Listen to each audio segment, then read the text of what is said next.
So eto guys, meron na naman pong panibagong kompas. Meron na naman pong panibagong effort, black propaganda, character assassination na ginagawa itong kampo nga po ng Duterte's Balahuras supporters. As in, literally, meron po talaga sila ngayong effort. Gumagawa po sila ngayon ng clout. Yes, guys, mga clout chaser nga eh. Itong mga Duterte's Bobos supporters na to. Anyway, ano yung issue?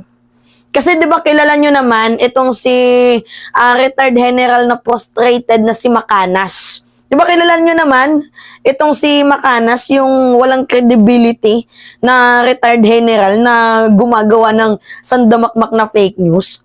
So ngayon nga po guys na kumalat ang kanyang vlog dahil nga ang sabi niya ay meron daw pong nag-walk out during the command conference ng ating presidente. During command conference na kahit alam naman nila na ito ay isang televised. Ewan ko ba bakit ba binalita ito nila Harry Roque, bakit nila ito pinatulan, pati nila Jason Sa.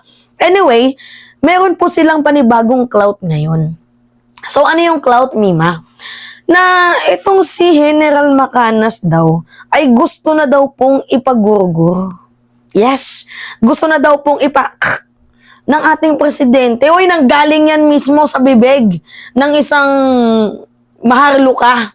Actually guys, yung kaso ngayon ni, alam nyo sa totoo lang gusto ko talaga itong topic, yung kaso din ni Maharlika dahil si Mike Cervera ay nandoon po ngayon sa United States at kausap niya po yung isa po sa pinakamagaling na lawyer ng US din. Anyway, i-content natin yan soon. Pero as of the moment, dito muna tayo mag-focus kay Macanas kasi hindi pa naman po na-fix pa. Hindi pa siya fix, pero patapos na po at baka makulong nga itong si Maharlika ng 3 to 4 years. I don't think so. Anyway, bahala siya, buhay niya. Siya yung gumawa ng katarantaduhan niya. Kaya lagi niya sinasabi na, ako ginigipit ako ni Marcos Jr.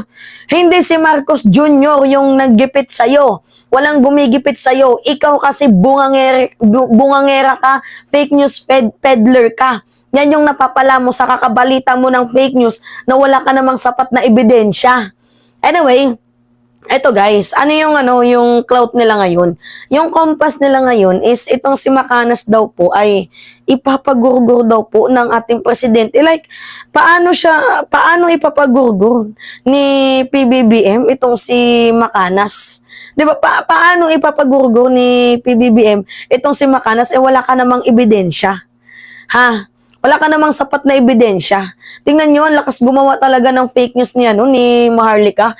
Uy, sa mga hindi din nakakaalam, last year, if I'm not mistaken, itong si nung January, to be exact, nung January, itong si Macanas ay kinasuhan din ni Acorda. Bakit? Kasi fake news peddler. Dinamay ba naman si Acorda sa kanyang thumbnail na isa sa mga nakausap niya na mga generals na nagpapalakad ng destabilization effort, destabilization plot dito sa ating presidente na kahit wala namang ganong pangyayari.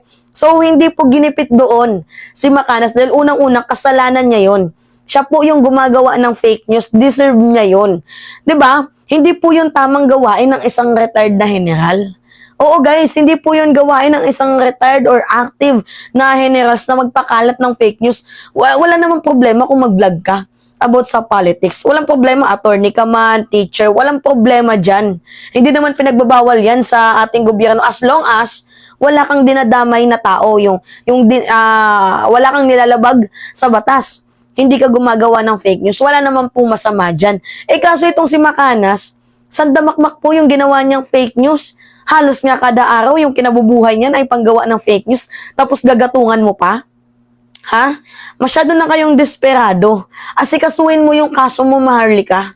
Asikasuhin mo yung sarili mong kaso bago ka mangialam sa kaso ng iba. At beside, wala naman pong nagkaso dito kay Macanas. Hindi nga siya kinasuhan ni tawag dito, ni Macalmadillo. Hindi naman siya kinasuhan ni Macalmadillo kahit ginawa niya ng fake news itong si Macalmadillo 'Di ba? Hindi po siya ginawa ng hindi po siya kinasuhan ni Dio kahit ginawa niya ng fake news itong si Dio. Ano yung sabi ni Dio sa kanyang balita? Totoo na may nag-walk out. Pero sa conference hall dahil hindi nagkasundo itong top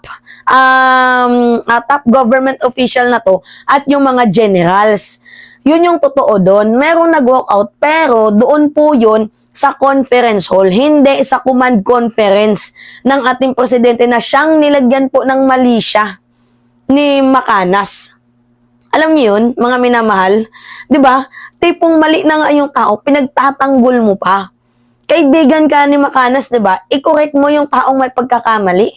I-correct mo yung taong naliligaw ng landas. Kaso wala balahura ka din, sip-sip tae ka. To the point na sinasakyan mo pa yung issue for the views. Tapos sasabihin nyo, pinagbabalakan ng ating presidente na ipagurgo. Ano din naman yung magiging taste ng ating presidente after all? Kung sakali mang ipagurgo niya si Macanas. Ano yung magiging taste nun ng ating presidente?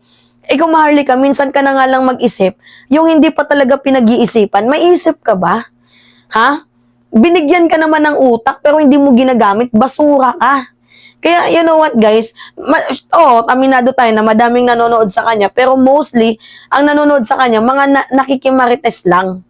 Oo, mga nakikimarites lang. Hindi naman lahat ng mga dyan, ng mga nanonood ay supporters. Tingnan mo, kahit sila nga din dito sa inner circle ng mga DDS, nag-aawayan sila. Oo, si Maharlika, tapos si Banat Bay, di ba mga DDS yan, nag-aawayan. Si Morales, tapos itong si Banat Bay, nag-aaway yan. Nahahati po yung mga DDS ngayon. Wala po talaga silang unity. Kaya nga sabi ko nga sa inyo, magulo yung mga D-list na yan. Buti na nga lang umalis dito sa atin. Dahil sila yung mga pahamak Huwag kayong maniwala sa mga taong yan. Dahil yung mga taong yan, wala na yung mga credibility. Ano pa paniwalaan nyo? Itong si Maharlika, sandamakmak yung kaso. Di ba may kaso kay Avel, may kaso kay Mike. Ang dami kay Coach Jarrett. Di ba? So, madami silang mga kaso. Tapos, ito din si si Macanas. May kaso kay Acorda.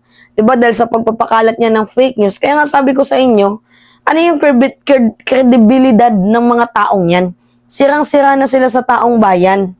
Diba? Sirang-sira na sila, sisirain nyo pa. Diba mga panis talaga yung utak ng mga to no?